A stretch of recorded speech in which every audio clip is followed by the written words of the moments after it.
Hey everyone, and welcome to another episode of 5 Minute Fridays. So in today's episode, I want to talk about understanding pain. Now, pain comes in many different formats. That could be physical pain, such as I have knee pain, I have hip pain, lower back. You get the point. It could be physiological pain. That could be something such as a disease, for example. And then there is emotional or mental pain, such as depression, anxiety, kind of these common modern mental conditions that all of us are quite familiar with. And I think what's important when it comes to pain is understanding the driver or the mechanism that is behind it and what it is ultimately trying to teach us if we allow it to. Now, these different formats of pain can be dealt with in a multitude of different ways, and I think to some capacity they're all deeply interrelated. As an example, if I'm dealing with, we'll say lower back pain as an example, the lower back pain could be causing me some aspect of mental pain because I can't go and do the things that I want to do. Therefore, I have depression, we'll say, or an aspect of depression. We won't just blanket statement that. So I think a lot of these kind of intermingle with one another. And the reason why I wanted to discuss pain today is because I think under any one of those formats, there's always something that we can learn from it.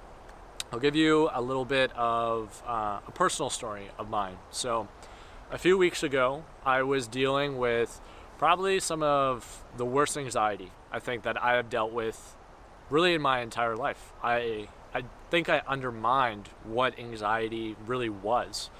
And it was this seemingly overwhelming feeling of almost like I was being suffocated by like time and just like by life. Like I was just being like crushed. It was a crazy feeling. And although from a physical standpoint, my body probably feels the best that it ever has in my entire life, beneath that, there was deeper layers of pain, we'll say, that was going on. And it's something that greatly interests me because I think if you sway too far from one side of the spectrum to the other, you can ignore these other elements of yourself. And it's going to give you some type of feedback.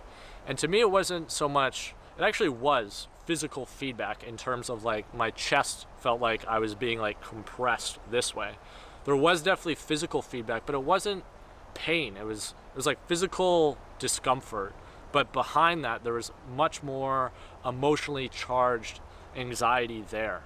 And in order for me to deal with the physical, I didn't have to do anything physically. I had to deal with the layers that were actually deeper than that. And again, these all intertwine with one another. Sometimes you got to address strictly the physical. Sometimes you got to address strictly the mental. But I think there's a gateway into both of those that need to be prioritized in a given circumstance. And what I found, for me anyway, wasn't doing anything physical, was actually failing was just choosing to not do anything physical and allow myself the opportunity to not do anything and be okay with that. Like truly try to accept that it's okay to do nothing. And this anxious feeling that I had was as a result of me trying to do too many things. So I had to try to kind of dial that back. And I just gave myself the opportunity to not do anything, and I could feel day after day kind of this veil of anxiety slowly start to get lifted.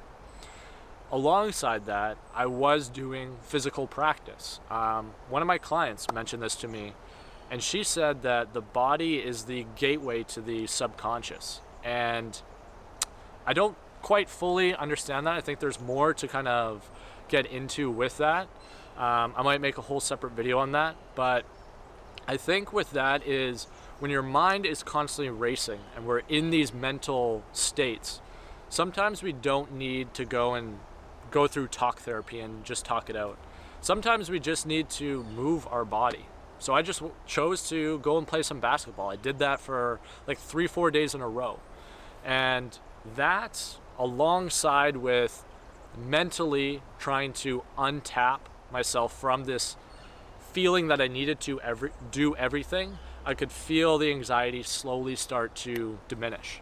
And to me, I think this it's a case by case kind of specific way to approaching it.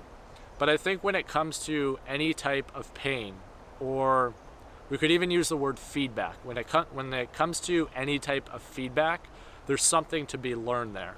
And now it's up to me, it's my responsibility moving forward to go back and use that as a learning opportunity to not put myself back into that state. Because if I go and do the same reoccurring behaviors that got myself there, where do you think I'm going to end up? Right back there. So I'm going to do my best. I'm not going to do my best. I am going to not repeat the same behaviors. And as a result of that, hopefully I don't collect that same feedback. And I think this applies to any facet of pain or inherent feedback from a stimuli that you might be dealing with. So have a think on that and see how that impacts you.